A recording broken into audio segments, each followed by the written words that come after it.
আমরা ভালো কিছু করার জন্য আমরা আছি। দেখেন আমি এমপিতে দাঁড়াইছিলাম, আলহামদুলিল্লাহ আলহামদুলিল্লাহ আমাকে মানুষ অনেক ভোট দিয়েছে, আলহামদুলিল্লাহ। যে বোঝেছে দেশে, যে বুঝি নাই সে দিনেই। আমি কিন্তু তারপরেও আমি এই জায়গাতে চলে যাই নাই, কিন্তু অন্য কারোর খবরও থাকতো না। আমি যে জায়গায় আছি যদি এইরকম ভোট পাইতো অন্য কেউ খবরও থাকতো না। আমি কিন্তু মানুষের সামনেই আছি।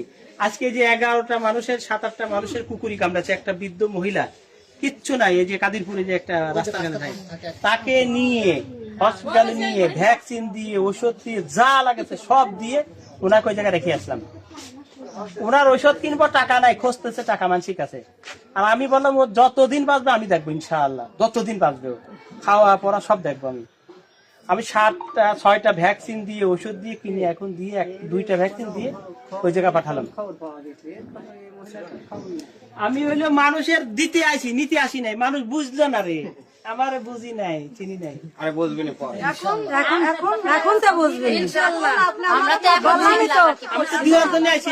এই মানুষ এই খুকসা কুমার খালি সোনার খুকসা কুমার এই কয়দিনই ছবি দেখছি শুধু, কিন্তু কালকে কথা শোনার পরে বুঝতে পারছি এই বাড়ি যেদিন করতে ওই দিনই বাড়ি হয়ে যেত, ওই দিনই যেদিন পড়বে ওই দিনই তো আর কথা। এখানে বড় লোক মানুষ আছে না, টাকা পয়সা মানুষ আছে না, এই টাকা মরার পরে কি নিয়ে যাবি কবরে? এই টাকা নেবে কোথায়?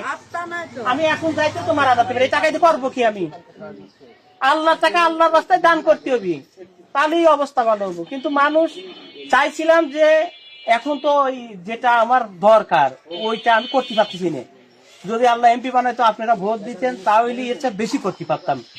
এখন যেহেতু আমি এক জায়গাতে বলতে পারি এইটা দুয়াই লাগবো আমাকে, আমার কথা শুনবি না নে। আর আমি যদি এমপি হইতাম আমি যা বলতাম যে এটা দোয়া লাগবে, ও তখন দিতে বাধ্য থাকতো। কারণ এটা আপনাদের হক, বহু কিছু আছে, সেই হক তো কেউ আনতে পারতেছে না, দিতে পারতেছে না। এটা তো আমার গাঁও খাটাই নিয়ে অনেক কষ্টের টাকা দিয়ে আমি নিয়ে এসে দিলাম। এই যে আমি বিদেশ যাই কষ্ট করি, নিজে রান্না করে খাই। এখনো আমি এখনো নিজে কাম করি, আমি নিজে রান্না করে খাই।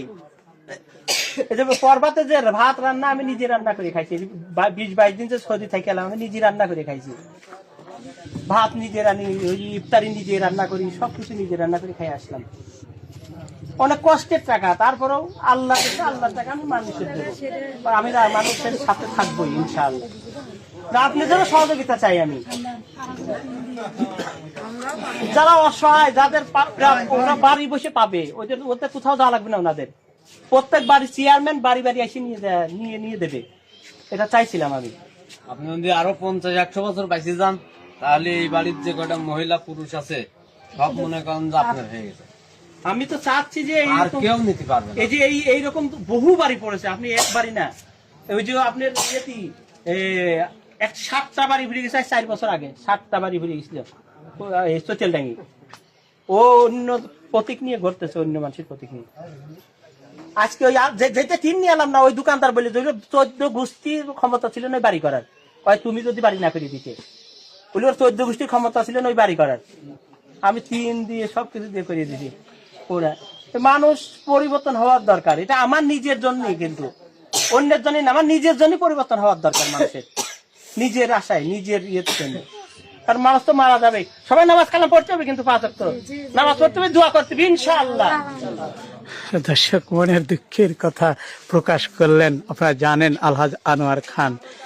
তিনি আসলে দুস্থ অসহায় মানুষের চিন্তা করতে গিয়ে নিজের কষ্টের কথা প্রকাশ করলেন।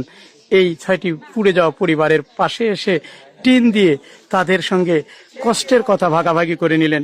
সৌদি প্রবাসে থেকে তিনি সেহেরি রান্না করে খান, আসলে তার নিজের কষ্টের কথা প্রকাশ করলেন। ধন্যবাদ।